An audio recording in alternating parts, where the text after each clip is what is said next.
a few ways to get from Buffalo to New York City, you know, car, bus, train, even a plane maybe. But what about a paddleboard? One man took a 21-day and 504-mile journey across the Erie Canal, down the Hudson River, right here to New York City. Adventure-seeking Paris Montoya is joining me right here in the studio. He brought this, paddleboard that made it through all kinds of... It's 500 miles on it. Good 500 miles on it. Paris, nice to meet you. Great to meet you. So why did you want to do this? You know, there's a blend of reasons. There's the bromance of it. You know, Mark Twain, Huck Finn, Tom Sawyer alone on the river going down, looking for adventures. There's the physical challenge of it. You know, I've trained a lot on the paddleboard last few years, and to do something like this, I average 25 miles a day, every day. You know, I'm a downstater city kid, and I've only explored upstate so much, and to spend all that time upstate and learning all the nooks and crannies was incredible. And you know, I'm going to be starting a job hunt soon, and having a chance to do a recharge and reset before that was perfect. I think listen, all that sounds very reasonable to me. I think, but there's got to be a little something off with you. Like, by the way, Paris, by yourself all that time, 500 miles, are you crazy? If I could find anybody else with the time and energy, I would have had them all along. Nobody wanted to do this. No one all could do your it right friends now. said, what? They knew it was right for me. So what was the journey like? What did you learn along the way? You know, I started out and I didn't know if I was going to do 4 miles a day or 30 miles a day, and I started to really enjoy the pacing of doing a lot of miles and experiencing the canal. There's so many towns to stop in, and I stopped in many of them and had a great experience. But the canal itself is on par with like modern day, you know, pyramids of Egypt, and you see every inch, you know, shaped by man's hand, and it's really an incredible thing that we have in our home state that not a lot of people get to experience. You're absolutely right. Yeah. And were there parts that were a little frightening for you? Did you have to do anything special to paddleboard through that? I got very lucky with the weather and the wind, but I've had experience in those conditions. Thankfully, what are we looking at? Did you camp after you'd come back from paddleboarding? I camped about half the time. I rented a camper. I stayed in cheap motels, whatever made sense for my destinations. Yeah. But you know, I paddle a lot in New York City here for the past few years, and it really prepares you for almost any conditions in the world. So I was prepared for everything on the canal. Did you see anything along the way that was like, oh boy, only in New York will I see this? You know, I actually saw so much wildlife. It was beautiful. What? I saw a bald eagle every day for 7 days straight. Huh. And the last day, one was about 30 feet in front of me.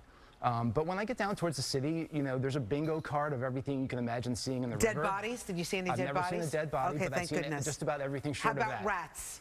I've seen some rats out there, living and dead, but but you know what's funny is the seasonal things. In the summer, you see watermelons float by.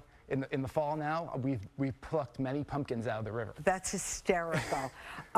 I was just wondering, like, what did you do? Because it's lonely out there.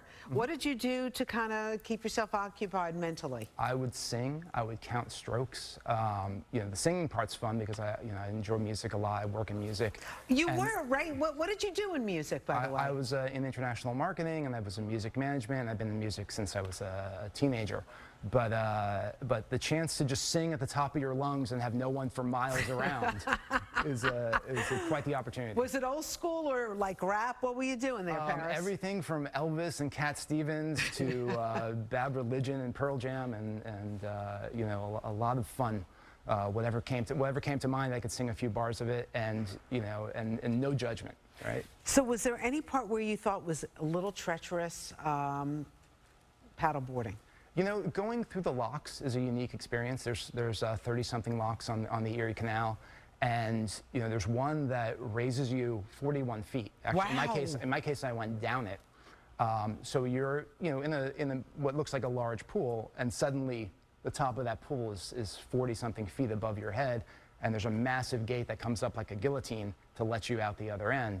That was quite a windy day, so there was a lot of forces involved, but like I said, it's the majesty. You're in these massive machines that, you know, they're still using handles and levers from 1913 to send people through. So there's amazing lock tenders and people who work on the canal that keep it all working and running. It's an amazing feat still to this day. What a journey, Paris. So what's next for you?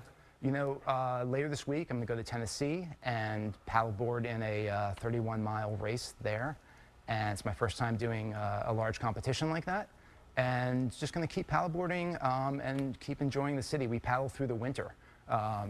With the wetsuit on? We have It's not too cold? wetsuit seasons now, getting into there, and then we have a dry suit season. Paris. Yes. You are an adventurer. And this is a blow-up one, right? This is inflatable. There's carbon fiber and you stitches. can tell I'm very, yes.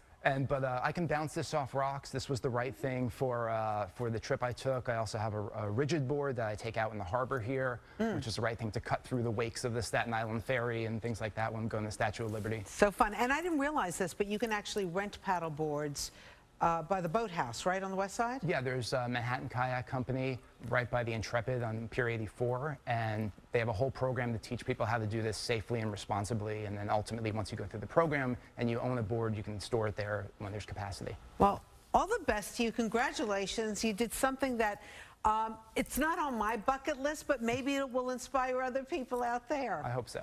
Paris Montoya, all the best to you. Thank you. Good morning.